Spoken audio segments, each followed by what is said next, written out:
Pag-usapan natin si Chris Newsome ay kasalukuyang manlalaro ng Meralco Bolts sa PBA.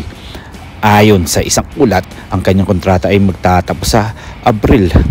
May mga espekulasyon nga na maaaring lumipat siya sa Barangay Ginebra, San Miguel pagkatapos ng kanyang kontrata. Gayunpaman, walang opisyal na pahayag mula sa Meralco o Barangay Ginebra tungkol sa posibilidad ng paglipat na ito.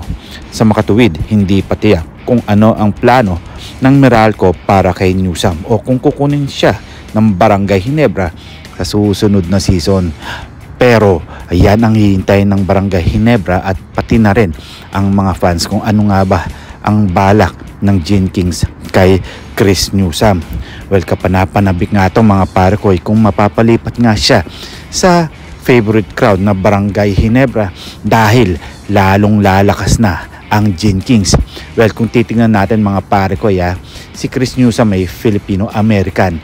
Kung madadagdag pa siya sa Barangay Ginebra, baka magkaroon na ng problema dahil nga sumusobra na yata ng PhilAm ang Gin Kings. Kung titingnan natin, marami na masyadong star player sa Barangay Ginebra na wag na sana makuha ng Barangay Ginebra itong si Chris Newsome o mapunta na lang siya sa ibang koponan para medyo patas ang laban dahil sobrang lakas na nga ng Barangay Ginebra.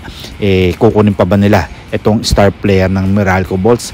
Well, depende rin yan sa mga player kung saan nila gustong maglaro at kung lilipat man siya, nasa kanya na yan. Well, mga parkoy, hintay-hintay na lang tayo for the next season kung ano nga ba talaga ang mangyayari dito kay Chris Newsome at kung kukuha pa ba ang Barangay Ginebra na katulad nga ni Chris Newsome, dahil ang Barangay Ginebra nagkukulang nga ng mga sentro. Hindi katulad ni Chris Newsome, nasa point guard na posisyon to, medyo malabo-labo nga na makuha ng Barangay Ginebra dahil marami ng point guard ang Gin Kings. Well, dumako naman tayo dito kay Christian Stan Hardinger. Tungkol naman kay si Stan, siya ay na-trade mula sa Barangay Ginebra patungo sa Terra Firma Jeep noong Hulyo. Kasama si Stanley Pringle, kapalit niya Stephen Holt at Isaac Go.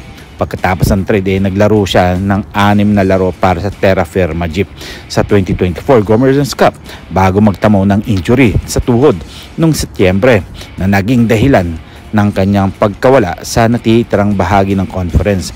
Noong Nobyembre, inihayag ng Terra Firma na magre-retiro na si Christian Stan Hardinger mula sa PBA sa kasalukuyan. Siya ay itinuturing na retirado at hindi na bahagi ng Barangay Ginebra o anumang PBA teams. Well, mga parkoy, hindi kaya palabas lang ito ng Terra Firma Jeep at alam naman natin na posibleng bumalik ito ng Barangay Ginebra dahil nangangailangan nga ang Gin Kings ng mga power forward o sentro. Well, alam naman natin na si Troy Rosario lang ang tumutulong kila Japet Aguilar sa ilalim. Well, kayo, ano ang inyong masasabi dito? Posible kayang makabalik si Christian Stan Hardinger o palabas lang ng Terra Firma at Barangay Ginebra na mag-retiro na to at hindi na babalik sa PBA? Well, kung ako naman tatanungin mga parkoy, medyo malabo nga yan. Pwedeng bumalik si Stan, medyo hindi rin pwedeng bumalik dahil alam naman natin na nagkakaroon na nga rin ng edad ito.